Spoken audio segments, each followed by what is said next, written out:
Eben Alexander achieved fame in his lifetime by dying. I don't think there's anyone else who can be introduced that way.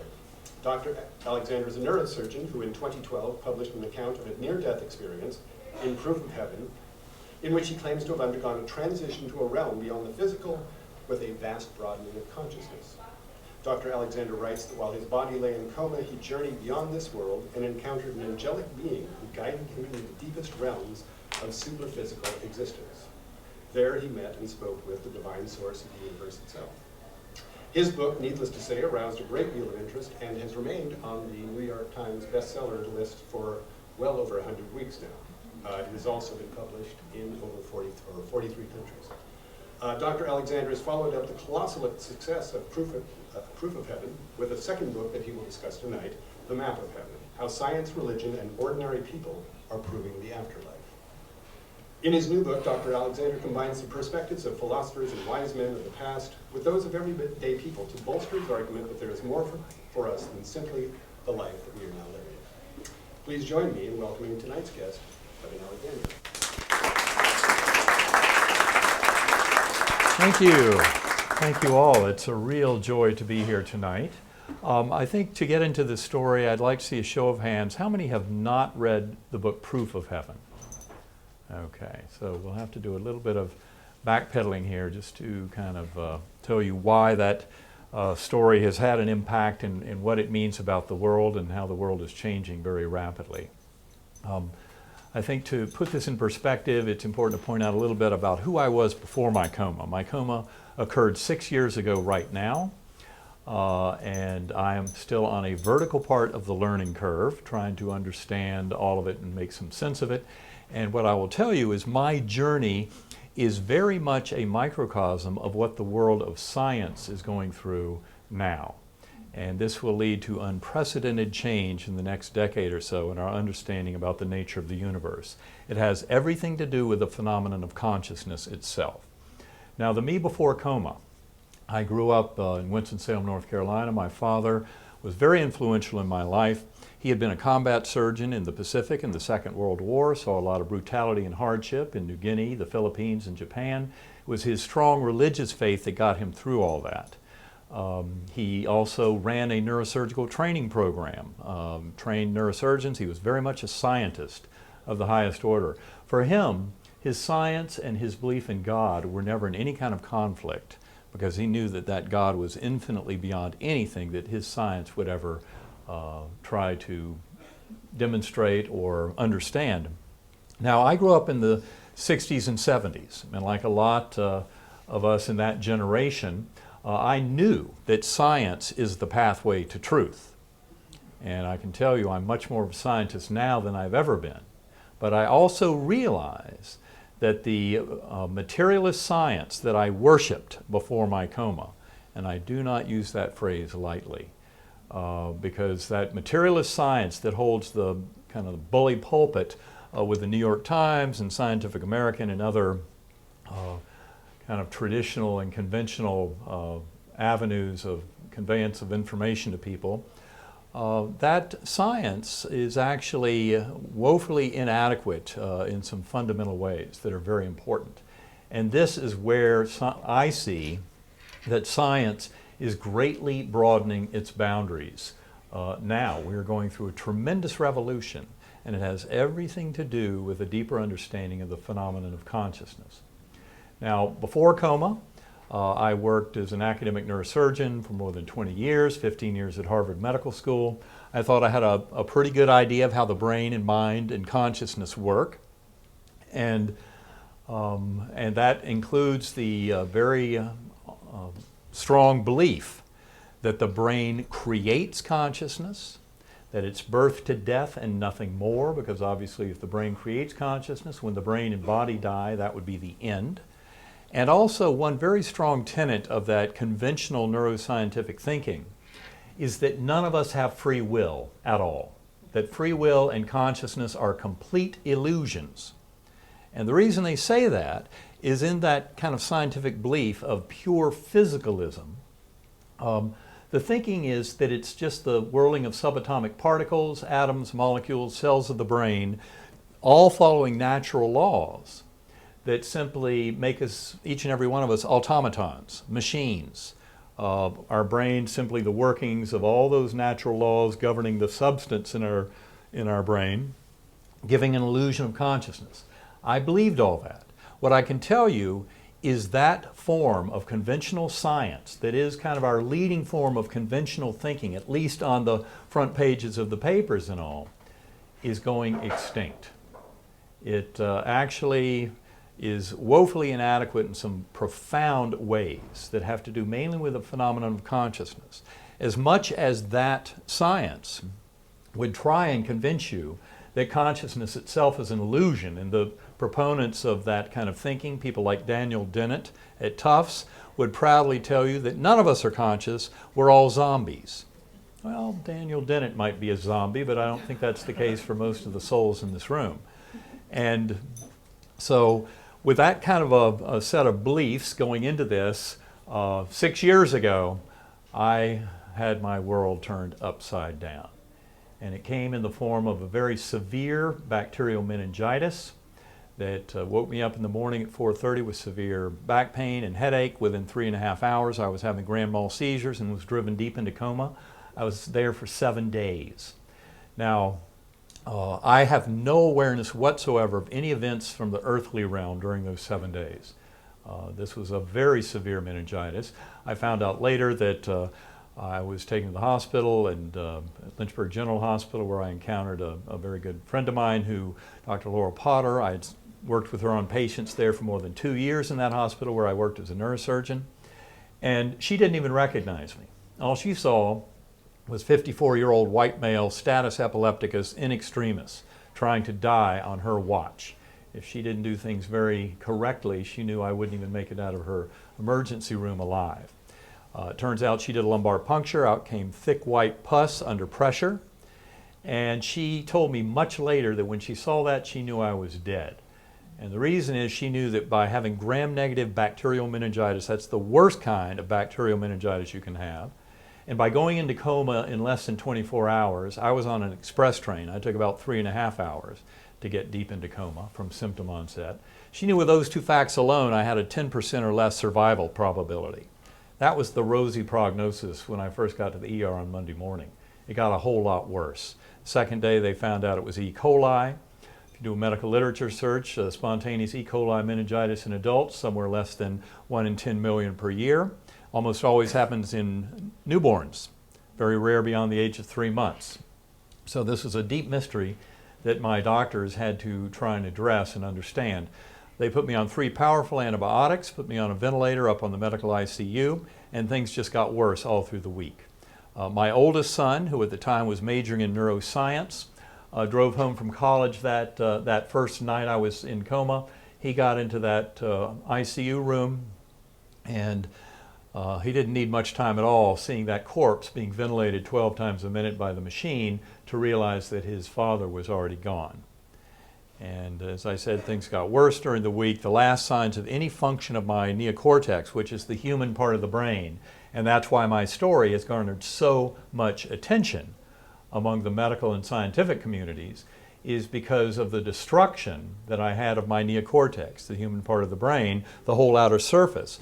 Meningitis provides a perfect model for human death by preferentially destroying that part of the brain.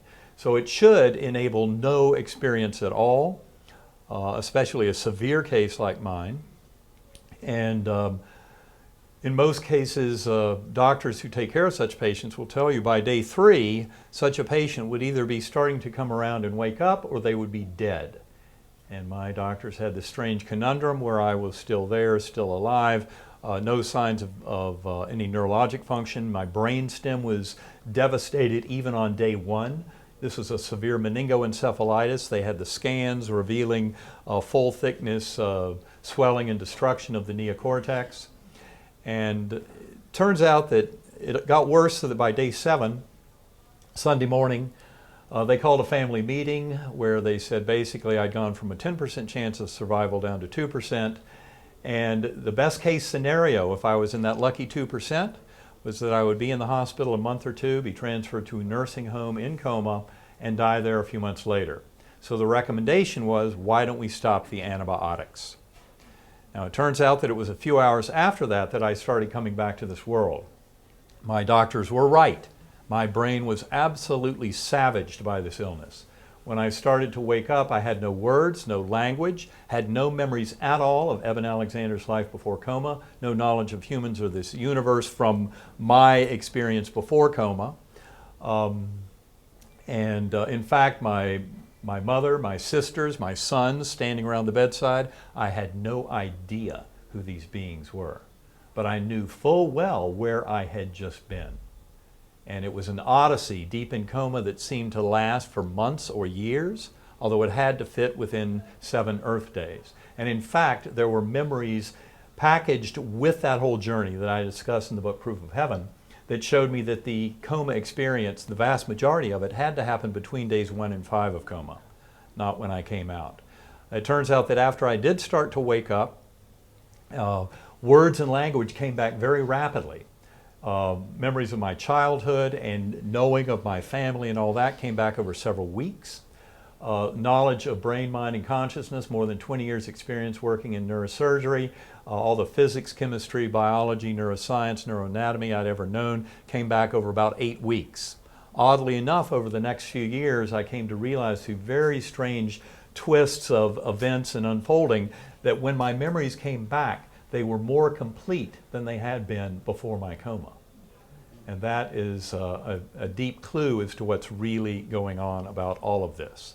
To this day, my doctors will tell you they have absolutely no way of explaining this kind of miraculous recovery.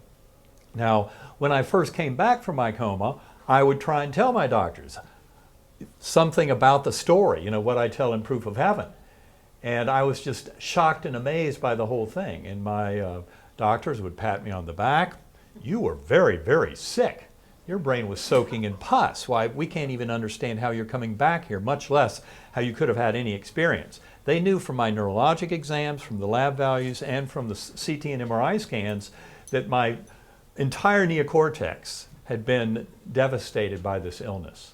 No part of it was spared. Now, the reason that's so important is because our conventional views of neuroscience would say that any part of a detailed conscious awareness necessitates that some part of that neocortex be functional. The neocortex is the most powerful calculator in the human brain. All the deeper structures in the brain are more primitive. None of them are anywhere near powerful enough to run the consciousness that we experience as human beings. And so that's why the experience that I had had deep in coma was so deeply mysterious. Now, just to kind of briefly summarize, it had started what I remembered and what I knew full well when I first woke up, even though I had no memories of Eben Alexander's life before coma. But as I was coming to, I remembered the journey. It started in the Earthworm's Eye View, very primitive, coarse, simplistic, core, underground, unresponsive realm. And it was, I called it Earthworm's Eye View because it was exactly that. And it was, as I would give talks about this early on after my experience, and I'd tell people about that Earthworm Eye View, and they would say, well, was that hell or purgatory? Well, I would think hell would be at least a little bit interactive. And even though I had no words or language at the time, I could still wonder who, what, where. Never a flicker of a response. It seemed to go on forever. I'm sure I had no kind of memory formation, so there was no way to really track time at all. And important again to stress, I had no memories at all of my life before coma. Okay, no words or language. None of the human parts of my knowing were there. I had an empty slate, which was very important in all of this. It turns out that from that realm, though, I was rescued by a slowly spinning white light that came with a perfect musical melody, opened up into this rich, ultra-real valley that was lush, full of life, fertility, everything always in creative, opening flow, dynamic, and growing, never any kind of death or decay in that idyllic realm that I call the Gateway Valley. And it had a lot of Earth-like features. I was moving up through it, not because I had any body awareness, but I was a speck of awareness on a butterfly wing. And there was a beautiful girl on the butterfly, and people who've read Proof of Heaven realize how important she proved to be later on.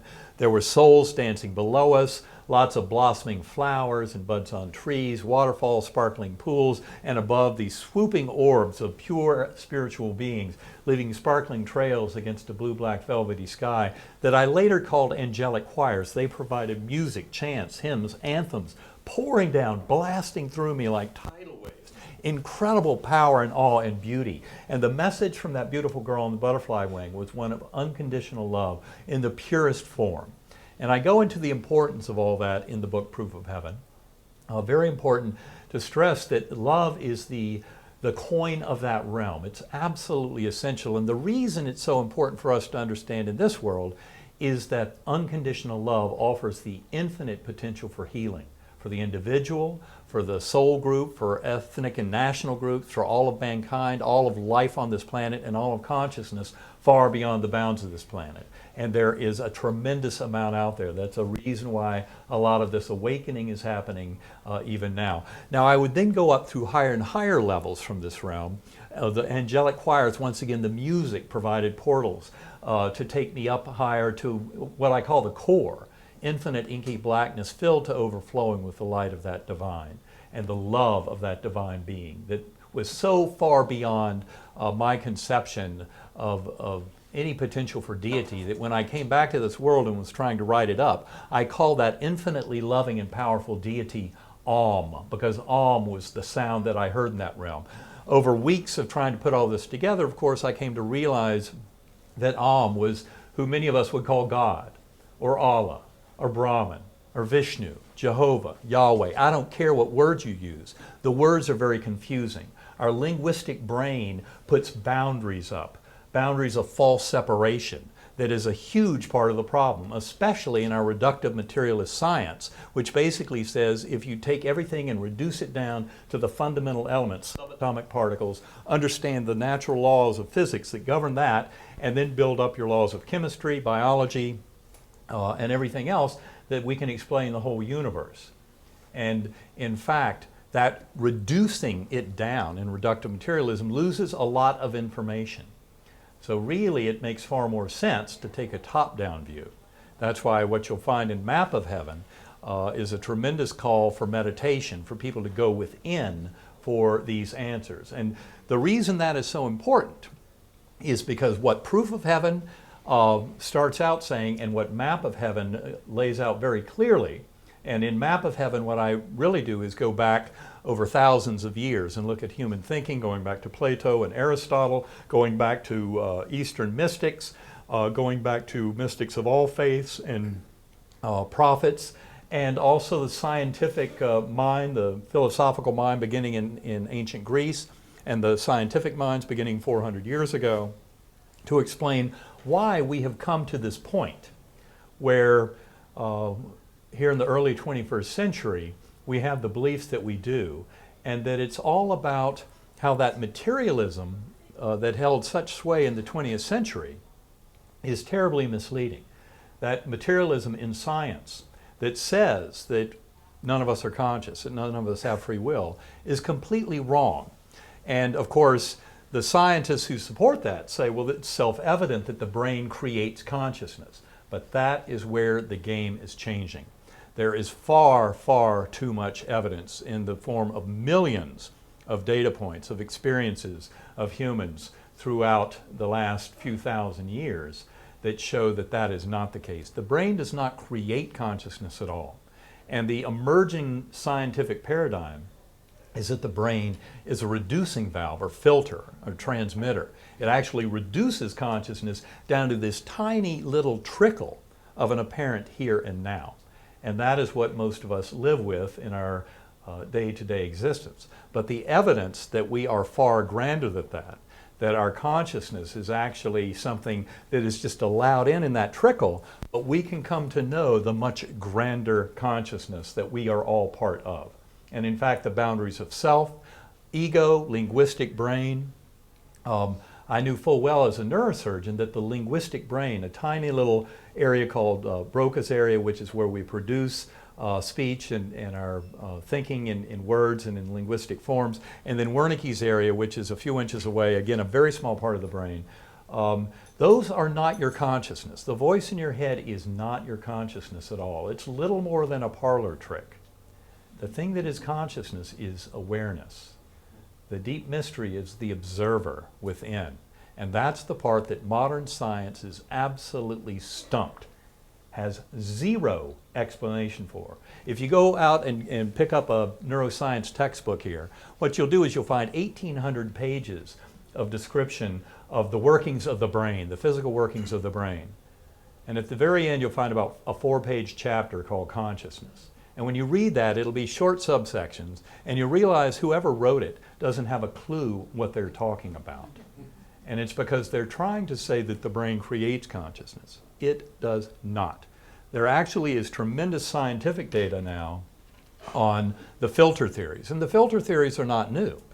They actually were very prominent in the late 19th century by the likes of William James, Frederick W.H. Myers, some of that work and thinking carried on by Carl Jung in the 20th century. And they have to do with this idea that consciousness is far grander. It's actually fundamental in the universe. And that, of course, is where you run into the enigma of quantum mechanics. And the physics community has been facing this enigma for more than 100 years, specifically what is known as the measurement problem within quantum mechanics. And they have no reasonable way to interpret quantum mechanics to explain it.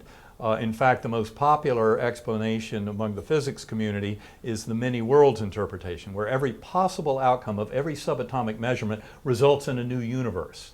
And if that sounds like a parsimonious explanation, no, it absolutely does not. But by putting consciousness as fundamental and primary, you then start to work around that enigma of quantum mechanics. And that is where the science is headed now. The whole world is headed for a tremendous revolution about all this. And this is something that I get into pretty deeply. I start the discussion in Proof of Heaven. Map of Heaven carries that on extensively. One of the reasons is that I have been blessed by going around and telling my story by having thousands of people communicate with me their own stories. And these stories, not just of near-death experiences, a lot of shared death experiences. If you're not familiar with that, that is a world-changing kind of concept. They were shared death experiences first described by Dr. Raymond Moody, who of course was the one who popularized the phrase near-death experience back in 1975 with his book, Life After Life. And he wrote a book in 2011 called Glimpses of Eternity, where, and he had over 40 years or more had a whole set of people who had had experiences of the shared death type. And these are generally healthcare workers, maybe a hospital chaplain or family members who are at the bedside when a loved one, when a patient is dying, is leaving their physical body. And what happens in a shared death experience is the soul of the bystander gets sucked along on the journey. And if you read these accounts, and I have about every month or so, I'll have somebody come up out of the audience and say, I never told anybody this, but, and they will share with me a shared death experience that will absolutely change this world when you realize the truth of what's going on here and how common these experiences are, and they go back thousands of years. So not just near death. And the typical description of a shared death experience is that standing there at the bedside just as a patient is getting very close to the end of their physical life, all of a sudden the walls, the ceiling, the floor, everything disappears. All the geometry extends off into infinity. And then in come these loving souls of departed loved ones of that soul group to escort the soul from here out. And the bystander soul goes along and gets to see a full-blown life review. You know, that old saying, your life flashes before your eyes. Well, guess what? It does. And that is the life review that's been commonly described in near-death experiences for thousands of years. And it has to do with the fact that this is soul school, that we live here and that the lessons that we are to learn and share have to do with that love, compassion, forgiveness, acceptance, and mercy that we are all here to share with our fellow beings, to serve as conduits for the love of that infinitely powerful Creator that is there at the core of each and every one of our consciousness. Heaven and that God are right where we are. It's not out there on some cloud somewhere or up above or in some other dimension. It is right where we are. Once you realize the brain is not creating consciousness, but that in fact it's allowing in this far grander infinite consciousness, you start to realize why all this makes a lot of sense and where it's headed. And the fact that science is on the verge of expanding its boundaries to fully embrace this deep mystery, and it's all around the issue of consciousness. It shouldn't be too surprising that this is kind of a tough kind of set of concepts to get in some ways. That's why we are now 2,300 years or 2,600 years into the mind-body discussion, mind-body debate about the nature of the mind and the nature of the brain and how they intersect. But it turns out that this is far more than just a new chapter to end that book on neuroscience, because it has everything to do with the fundamental nature of all of reality and the physics of how this whole world works and the reasoning for it. This is what I go into in Map of Heaven, is exactly how all of this is transpiring now, how the whole scientific world is beginning to wake up to this, and it's all around that deep, profound mystery of consciousness. Given the fact that none of us have ever known anything but our own consciousness. You know, as opposed to the view I had before my coma that, and that our conventional science puts out there, that consciousness is an illusion, an epiphenomenon of the physical workings of the brain. That's completely backwards. The only thing any one of us has ever known to exist is our own consciousness. That conventional neuroscience would very proudly tell you that everything you've ever been through since before you were born, every atom of experience, and this includes falling in love, every beautiful sunset, a gorgeous symphony, hugging your child, what have you, is nothing more than the mathematical pattern of electrochemical flickering of 100 billion neurons in a 3-pound gelatinous mass floating in a warm, dark bath. It's a model of reality. And the more we're getting a handle on exactly what the ordering of things is and how crucial it is to understand much more about consciousness. You know, in this current era, you have physicists and cosmologists saying that they're close to a theory of everything. Well, I know from my journey, as I pointed out in Proof of Heaven, human brain and mind will never, ever, not in millions of years, have a theory of everything. I promise you that. It should be obvious that any sentient being can know just about all of what they know, and only the most foolish of them would be tempted to think that's all that can be known. And that's part of the problem. I point out in Proof of Heaven that the human brain and mind is in slightly better position than the chimpanzee brain and mind to come up with a theory of everything, but not much. Don't let it go to your head. But the key is we can come to much grander awareness. Each and every one of us, the very core of creativity and of understanding lies within us, within our mind. And that's why you'll also find in Map of Heaven, in the appendix, which is entitled The Answers Lie Within Us All, the work that I do with Karen Newell, who was here, Karen Newell and Sacred Acoustics, providing tools for deep meditative explorations to help offer tools to people to go deep within consciousness. I try to meditate an hour or two or more a day if I can.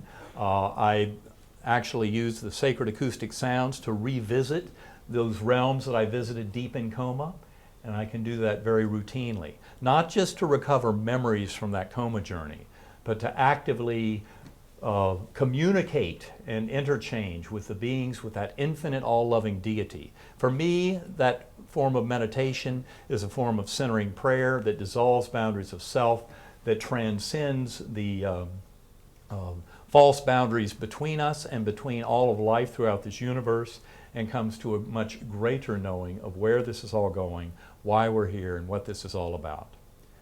So I think with that as kind of an opening, what I would like to do is thank you very much for your attention and see if I've left room for any questions.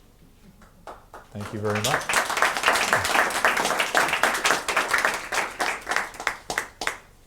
So, yes? In your book, Proof of Heaven, you mentioned how difficult it was to join your professional peers again and get them to believe what you went through, or at least to have some knowledge of what you went through. Is that getting easier? It's getting much easier. I'm very gratified. I often get asked to give talks at medical schools, nursing schools, to surgical groups. And I find that very heartening, because really all of this that I'm discussing in the broadest sense is about healing. By being incarnate in these physical forms, we are all in the process of healing. In fact, I think along the lines of Teilhard de Chardin, this is all about kind of the evolution of consciousness throughout this universe, and we're all participants in that process. And one way to see it, especially with these incarnations down here in Soul School, where our souls come in knowing full well that they'll be dumbed down for a while, you know, as part of this learning of these lessons that all of consciousness is participating in. It's all about healing. And so there are plenty of wonderful lessons about healing that can be conveyed to healthcare professionals. But also important, and a deep part of the message, is that this enables what would be labeled as miraculous healing. In the near-death experience community, you often find examples like mine, where modern medicine has absolutely zero way to explain how I came back fully from this over 8 weeks. I mean, there, as I said, I was down to a 2% chance of survival, no chance of recovery. And yet I recovered fully to a point where within 8 weeks I was better than I had been before. I wrestled long and hard with trying to understand that healing. I will tell you another book that helped me tremendously, and I mention it because I'm going to be here presenting with her as part of East West Bookstore here in Seattle, June 13th of this coming year, with Anita Moorjani. She wrote a book called Dying to Be Me.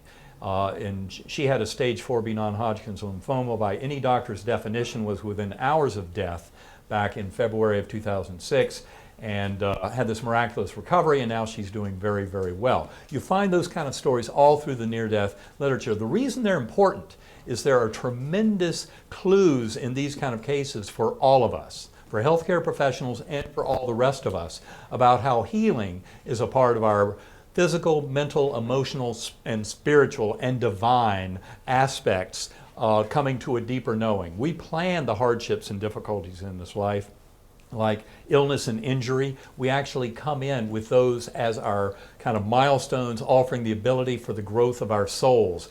It's how we deal with those hardships that is what allows our souls to grow. And this is really not just about individual soul growth, but about soul groups, and how we're all in this process together.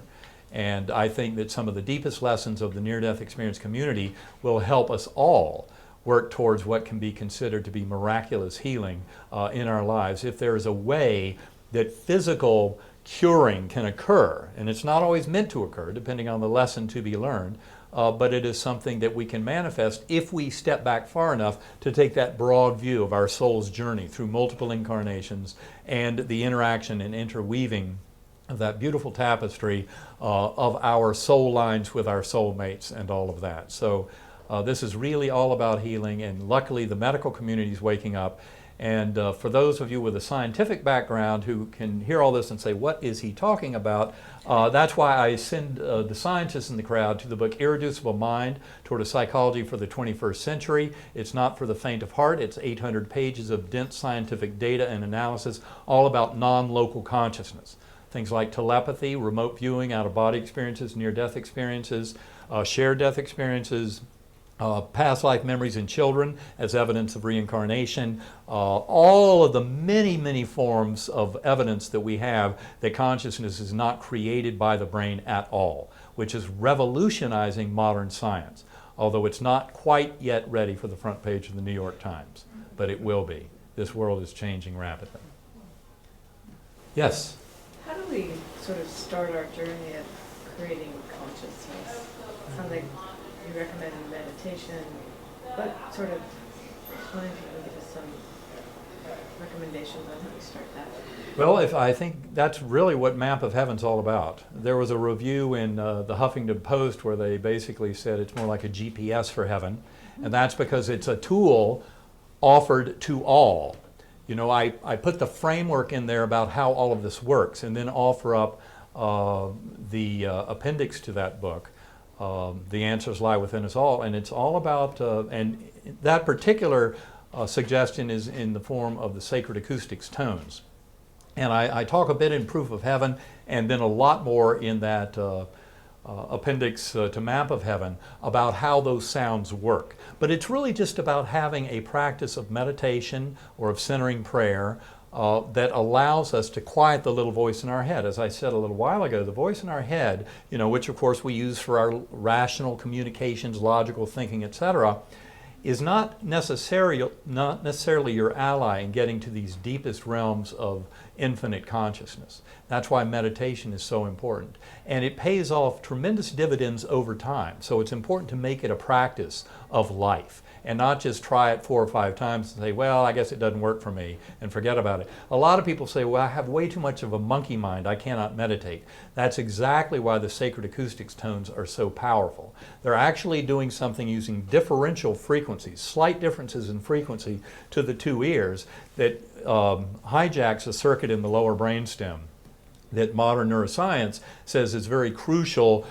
It's right next to a circuit that's very crucial in binding consciousness together as one phenomenon.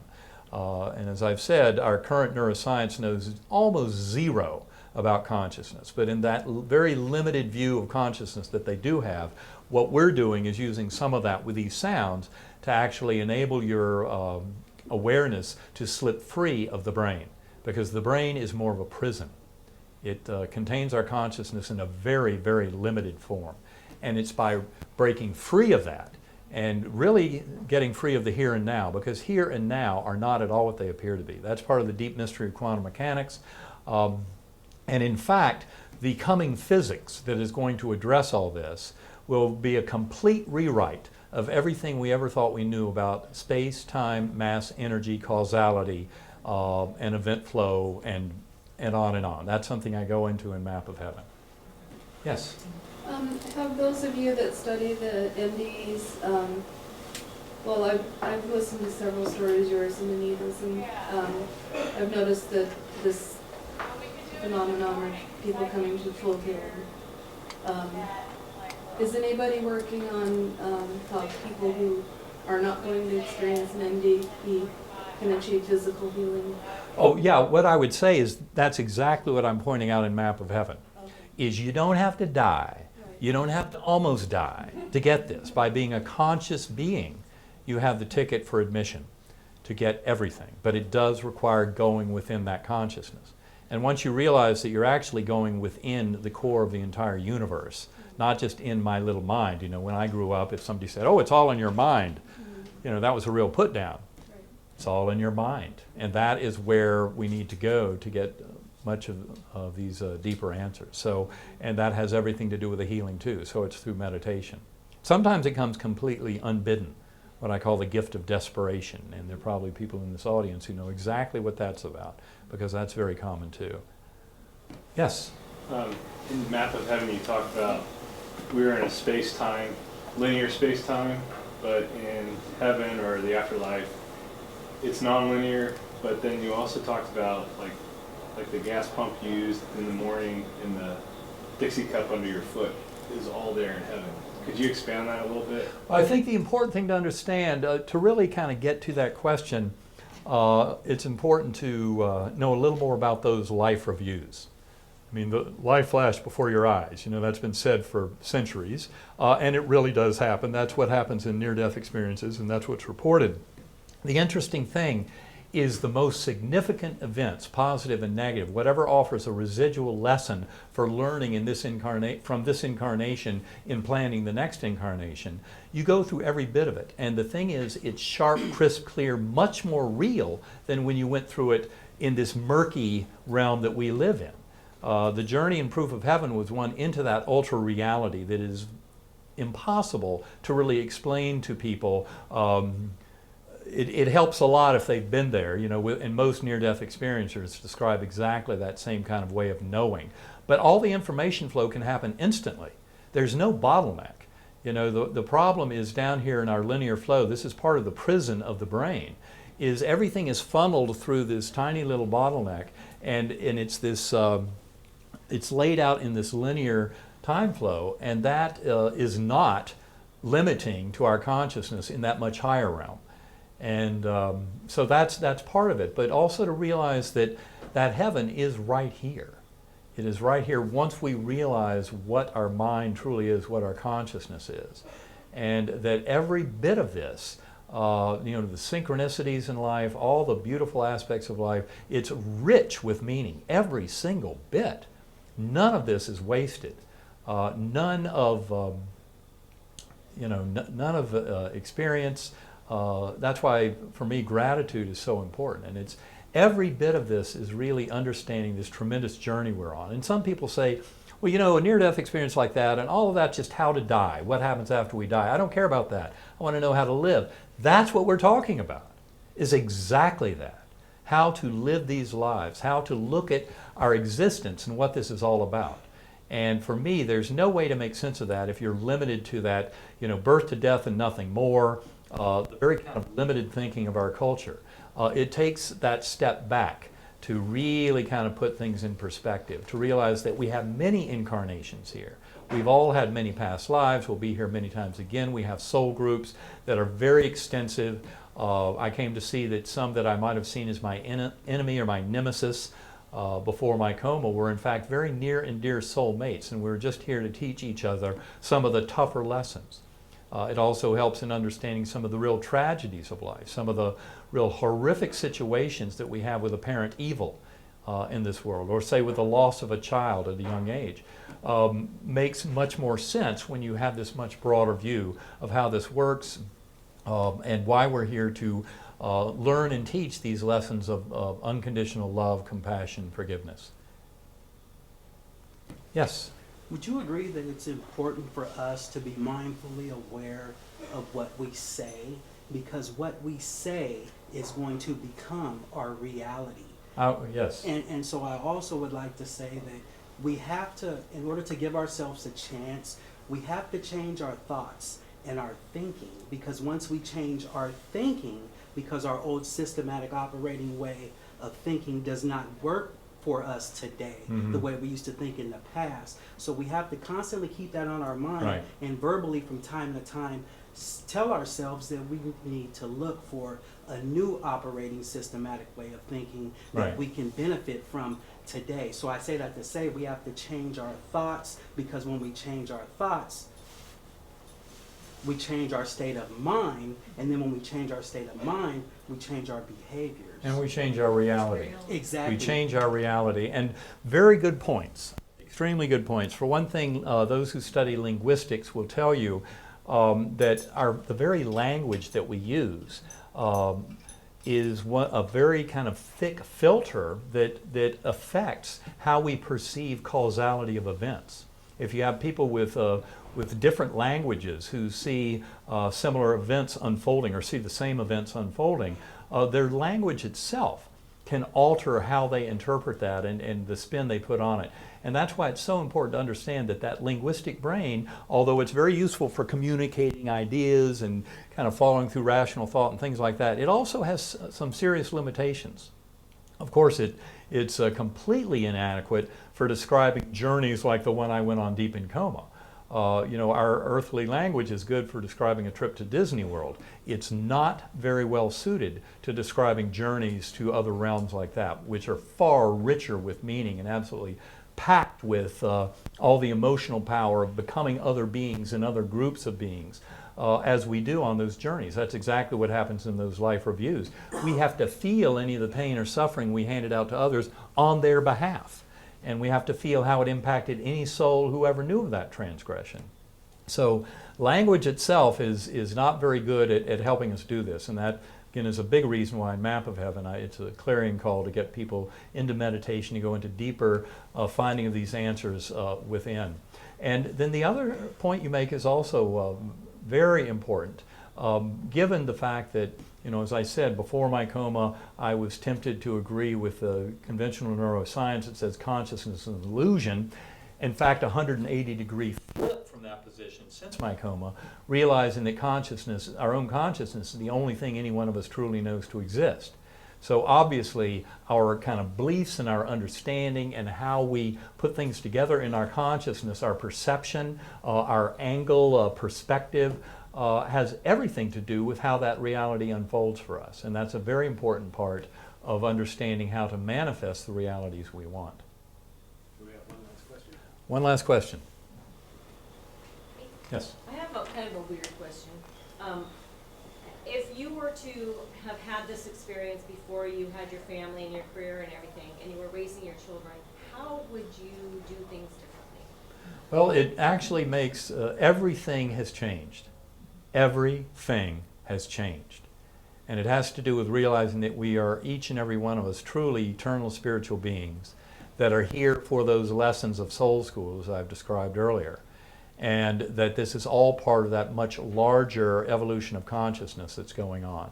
Has everything to do with healing. The way I look at hardships, like illness and injury, completely different. I see them as very positive stepping stones, as the engines of growth of our soul and our soul group and its ascendance towards oneness with the divine. And it just basically changes everything. I can tell you it didn't have to happen before I had my children. It's greatly affected the way that I interact with my two sons now. They are currently ages 26 and 16. They're both very deeply into meditation. They have grown tremendously from my experience, as have many extended family members and a lot of friends. This kind of thing doesn't just affect the person who has the NDE, it affects everyone around them.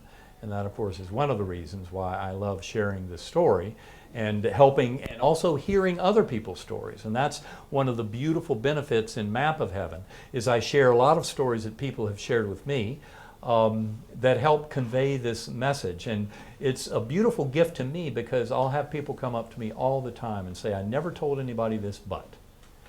And then what follows is just what I told you a little while ago. It's a story that is so profound that when you realize the truth and the validity behind it, that it alone would be enough to change this world. And there are hundreds of millions of those stories out there.